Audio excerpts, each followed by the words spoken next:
Tata, সব পড়া দিয়ে দিবে। হ্যাঁ হ্যাঁ, চলে যাও।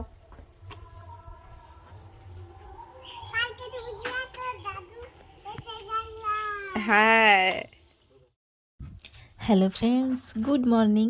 ওয়েলকাম সবাইকে আমার চ্যানেলের পক্ষ থেকে। তো তোমরা সবাই কেমন আছো? আশা করছি খুব ভালো আছো। তো এই যে সকালবেলায় টুকাইকে স্কুলে পাঠিয়ে দিলাম রেডি করিয়ে, খাইয়ে দাইয়ে। তারপর আজকে ইচ্ছে হলো যে একটু গরম গরম রুটি বানিয়ে চা দিয়ে খাবো। তাই এই যে যেমন ভাবনা তেমন কাজ। তো চটপট করে আটা একটু মেখে নিলাম, তারপর কয়েকটা রুটি ভেজে নিচ্ছি। সবারই কিন্তু চা খাওয়া কমপ্লিট হয়ে গেছে, শুধু আমার বরবাবু আর আমি আছি। তো এখন কিন্তু 7:30 পেরিয়ে গেছে। তো ঝটপট করে এই যে রুটিগুলো বানিয়ে নিচ্ছি, আমরা দুজন মিলে চা খাবো। আসলে সকালে যা চা খাই, তো ওটাই কিন্তু আমাদের সকালের টিফিন হয়ে যায়। তো আর কিছুই খাই না সেরকম। তো একেবারে দুপুরবেলায় ভাত খাই। তো তাই না, ইচ্ছে হলো যে একটু গরম রুটি বানাই, যেহেতু ঠান্ডা পড়েছে। শীতকালে কিন্তু একটু রুটির দিকে ঝোঁকটা বেশিই থাকে সবার। তো তাই রুটি করে ফেললাম। তো তারপরে এই যে রান্নাটাও কিন্তু করতে হচ্ছে। তো মেয়ের তো স্কুল আছে, পরীক্ষা দিতে যাবে। তো আজকে যেহেতু বৃহস্পতিবার, নিরামিষ। তো ভাতটা অলরেডি হয়েই গেছে, তো এখন একটু মুগের ডাল বসিয়ে দিলাম। তো আমিষ ডেগুলোতে কি হয়, মাছ ভাজা ভাত এরম করেই দিয়ে দিই। কিন্তু আজকে যেহেতু নিরামিষ, একটু ডাল, একটু মাশরুম ভাজা এইসব দিতে হবে। তো সেই কারণেই তো ডালটা বসিয়ে দিলাম। তারপর খাওয়া দাওয়া কমপ্লিট করে কিন্তু ডালটাও হয়ে গেছে আমার কমপ্লিট। তারপরে সোজা কিন্তু স্নানটা সেরে নিয়েছি। আর এই যে এসেই কিন্তু সকালবেলা একটা কোনো কারণে একটা ঝগড়া শুরু করে দিয়েছিলাম দুজনে। কী আর করব, এরমটা হতেই থাকে। তো মেয়েকে খাবার দিয়ে দিলাম রেডি করিয়ে। আর একজনের কাণ্ড দেখো, স্কুল থেকে এসে গেছে। হুনু আজকে পড়া দিয়েছো তো? টুকাই টুকাই, ওটা তো টুকাই নয়, ওটা তো টুকাইয়ের বনু। টুকাইয়ের বনু ওটা। কোনটা? এই যে ওইটা দেখতে পাচ্ছ, ওটা টুকাইয়ের বনু। না গো, তুমি নয়। টুকাই তো একদম এই যে কলি ছাড়ছে না। তো কি করব, অনেকটা দেরিও হয়ে গেছে, 10:30 মতো বেজে গেছে। তো এখন এই যে পুজোটা দেব। আসলে ঠাকুরের ঘর টরগুলো পরিষ্কার করে সব কিছু রেডি করে রেখেছিলাম, কিন্তু পুজোটা দেওয়া হয়নি। তো তন্বী যেহেতু প্রণাম করে ও স্কুলে যাবে পরীক্ষা দিতে, তো সেই কারণে সবটা তাড়াহুড়ো করে রেডি করে রেখেছি। তো ও যাওয়ার পরে ভালো করে পুজো দিচ্ছি। তো এখন এই যে সব কিছু রেডি করে রেখেছি। আজকে যেহেতু বৃহস্পতিবার, লক্ষ্মী পুজোর জন্যে রেডি করে। তো কখন আসে ঠাকুর মশাই দেখা যাক। আমি আমি জামা কাপড় মিলবো না, চলো ছাদে এসেছি। এই যে চলো চলো, কোল থেকে এবার তো নামো। হ্যাঁ, এবার তো কোল থেকে নামতে হবে, না হলে মাম কাজ করবে কিভাবে বলো? মাম তো কাজ করবে না। চলো, মোটেই নামছেই না একদম। এই যে এই যে কেমন করে ধরে রেখেছে। চলো, আমি এইভাবে করেই কিন্তু কাজগুলো করতে হচ্ছে। মানে জামা কাপড়গুলো শুধু নেমেছে তো কেচেছি, আর এই যে আবার উঠে পড়েছে। উফ, চলো এবার রান্না বান্না। পুজো কখন হবে জানি না। চলো। তো টুকাইকে তো মোটামুটি ভুলিয়ে ভালিয়ে একদম খেলনা দিয়ে বসিয়ে রেখে এসেছি সামনে। আর এই যে সোজা আসলাম কিন্তু উনুন জ্বালতে। তো অনেকটা দেরিও হয়ে গেছে। তারপরে আবারও পুজো কখন হয় সেটার জন্যেও দেখতে হবে, কারণ রান্নাটাও মানে ছেড়ে রেখে আবার পুজোর দিকে যেতে হবে। তো যাই হোক, ভাতটা বসিয়ে দিলাম। আর ডালটা তো অলরেডি করাই আছে, মানে তন্বী যে খেয়ে গেছিলো, তো একসাথেই ডালটা করে নিয়েছি। আর এই যে সবজি নিয়ে বসে গেছি। তো আজকে তো বৃহস্পতিবার, আমাদের তো হাট হয়েছিল। তো হাট থেকে তো বাবা অনেক সবজি নিয়ে এসেছে। তো সবজিগুলো এখন আলাদা করে করে সব কিছু গুছিয়ে রাখবো। তো সবজিগুলো এখন কিছু ফ্রিজে রাখবো আর কিছু বাইরে রাখবো।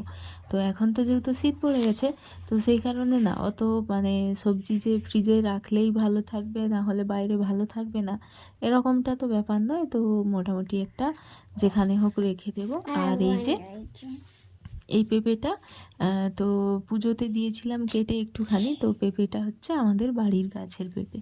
তো এখন এই যে পেঁপেটা কেটে নিচ্ছি, আর সবাই খাবে তার জন্যে। তারপরে আর বাকি রান্নার কাজে লেগে পড়বো, সবজি কাটা। তো দেখো এক এক করে কিন্তু রান্না করে ফেলছি। এটা হচ্ছে ওলকপি ভাজা।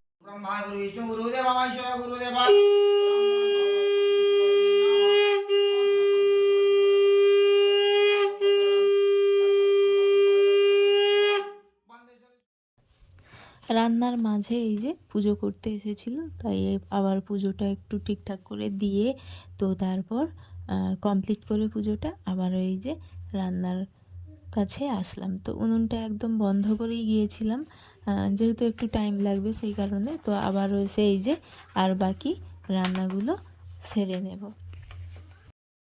আজকে যেহেতু নিরামিষ, বৃহস্পতিবারের কারণে তো নিরামিষই সব কিছু রান্নাগুলো।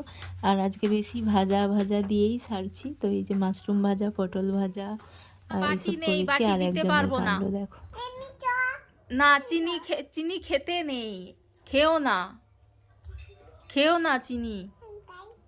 না খাই বললে কি করে হবে। এই যে একেবারে আবারও এসে গেছে দুষ্টুটা, খেলা করতে করতে এসে এই যে চিনির কৌটো নিয়ে পুরো বসে গেছে। আর এই যে এখন রান্না কমপ্লিটের দিকে। তো আজকে হচ্ছে একটু আলু মাখা করব বেশ ভালো করে, টমেটো আর লঙ্কা ভাজা আর চাটনি করেছি। আর এই যে সবজি বানিয়েছি বরবটি নয়, বিনস, গাজর এইসব দিয়ে। আর এই যে রান্না কমপ্লিট করে এসে দেখছি ছাদে বসে বসে ইনি কিনা সেই কাপ পেপার দিয়ে প্রজেক্ট বানানো চলছে। তো আমি তো আগের দিন বানিয়েছিলাম কিন্তু রাত জেগে, কিন্তু সেটা ওনার পছন্দ হয়নি, তাই উনি নিজেই ভালো করে বানানোর চেষ্টা করছে। তো দেখা যাক কি হয়। তো আগে তো আমরা ছোটোবেলায় বলো তো মাটির কিছু বানিয়ে তো ফল ফুল এইসব কিছু পশু এইসব নানা রকম বানিয়ে নিয়ে যেতাম, কিন্তু এখন এই যে যুগ পাল্টেছে, তাই আমাদেরও পাল্টে যেতে হচ্ছে, তো ফ্যাশনেবল বানাতে হচ্ছে। তো কী আর বলবো। তো দুপুরে খাওয়া দাওয়া খুব অনেকটা করে তো এখন হচ্ছে খাওয়া দাওয়া কমপ্লিট হয়ে গেছে। তো 1:30 মতো বাজে। আর তো তন্ভি আসার অপেক্ষা করছি, ও এলে ওকে খেতে দেবো। তো তার আগে এই সমস্ত কাজগুলো গুছিয়ে নিচ্ছি। এখন কিন্তু আমার মানে কি বলবো, শীতের কারণে যেহেতু বিকেলটা একদমই ছোট, তাই বিকেলবেলার সমস্ত কাজকর্মগুলো এগিয়ে রাখছি। তো সন্ধেবেলায় করবো কি না মটরের ঘুগনি আর লুচি বানাবো। তো সেই কারণে না সব কিছুই রেডি করে রাখছি। এখানে মটরটা তো কুকারের মধ্যে দিয়ে দেখছি মানে হালকা ভিজে একটু বাকি আছে, তাই গরম জল দিয়ে লাগিয়ে রেখে দিলাম, সন্ধেতে করব। তো তার মাঝে এই যে এসে গেছে তন্ভি, ওকে খেতে দিয়ে দিলাম ওর মতো করে। তো এখন ঘড়িতে বাজে সবে কিনা এই যে 2:15-20 মতো হতে যায়। তো এখন এই যে সমস্ত কিছু রেডি করে রাখছি, কারণ সন্ধেবেলা যাতে কিনা তাড়াতাড়ি করে সবাইকে খাবারটা দিতে পারি। তার থেকেও কিনা আমার সবসময়ের এটা অভ্যাস যে সবসময় কাজ এগিয়ে রাখা, আর রান্নাটা যেন আমার সবার আগে। এই আমার রান্না যেন যে আমার কোনো লেট যেন না হয়। তো সেই কারণেই আমি সব কিছু সবসময় সময়ের আগে থেকেই রেডি করে রাখা, এটা আমার অভ্যাস। তো যাই হোক, সন্ধে দিলাম, তো অনেকটা সময় কেটে গেল, ফ্রেশ হয়ে সন্ধে টন্ধে দিলাম। তারপরে এই যে টুকাইটা এখনও কোল ছাড়ছে না। তো মা অনেক করে ডাকলো তো গেল না। তো এখন এই যে ঘুগনিটা রান্না করছি। ঘুগনিটা ওকে কোলে নিয়েই কিন্তু রান্না করছি, যেহেতু আমার সব কিছু রেডি ছিল, মশলা করা, তো সব কিছু শুধু সন্ধে দেওয়ার পরে তো মটরটা সেদ্ধ করে রেখেছিলাম কুকারে, সিটি দিয়ে রেখেছিলাম। তো এইটুকুই, তারপরে সন্ধে টন্ধে দেওয়া সমস্ত কিছু করে।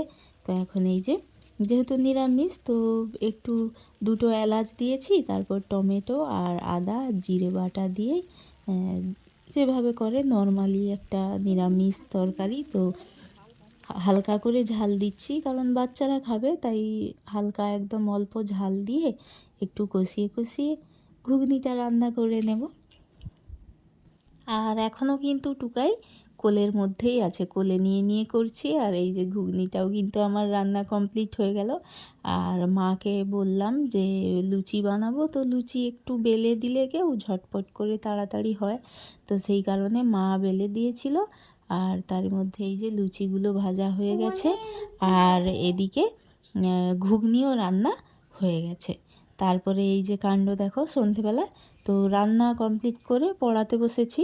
তো এখন এই যে ইনি কিনা ভিডিও করলে তবেই হচ্ছে লিখবে, তো বলছে যে তুমি ছবি তুলো আর আমি তাহলে লিখবো। তো এই যে লিখছে, কথাও শুনছে না, উল্টো করে লিখছে, মানে ভুলভাল করছে। তো তবুও মানে কাউকে দেবে না যে ঠিক করে লিখে দেবো বা দেখিয়ে দেব, তো নিজের মতো করেই করছে। যাই হোক, চাপ দিইনি, ছোটো তো এখন, তো যা করবে করবে। তো আর তনভিরও লাস্ট পরীক্ষা মোটামুটি, তো হয়ে গেলেই শান্তি পাবো একটু। তারপরে এই যে ওর পাপা আসলো, ভাবলাম কি জিনিস নিয়ে আসছে আমাদের জন্যে, খাবার বোধহয়। তো না, এই যে মোজা আনতে বলেছিলাম, খুব ঠান্ডা পড়েছে আর আমি মোজা একদম গুছিয়ে রাখতে পারি না, প্রতি বছরই আমার মোজা কিনতে হয়। তো তাই এবছরও এই যে মোজা কিনে এনে দিল। তো যাই হোক, সারা দিনটা শেয়ার করলাম, বৃহস্পতিবার দিনটা। রাতে তো লুচি ঘুগনি খাওয়া দাওয়া সবই হবে, তো এখন একটু পড়াশোনা হবে। তো চলো, ব্লগটা এখানেই শেষ করছি। গুড নাইট, টাটা, আবার দেখা হচ্ছে নেক্সট ব্লগে।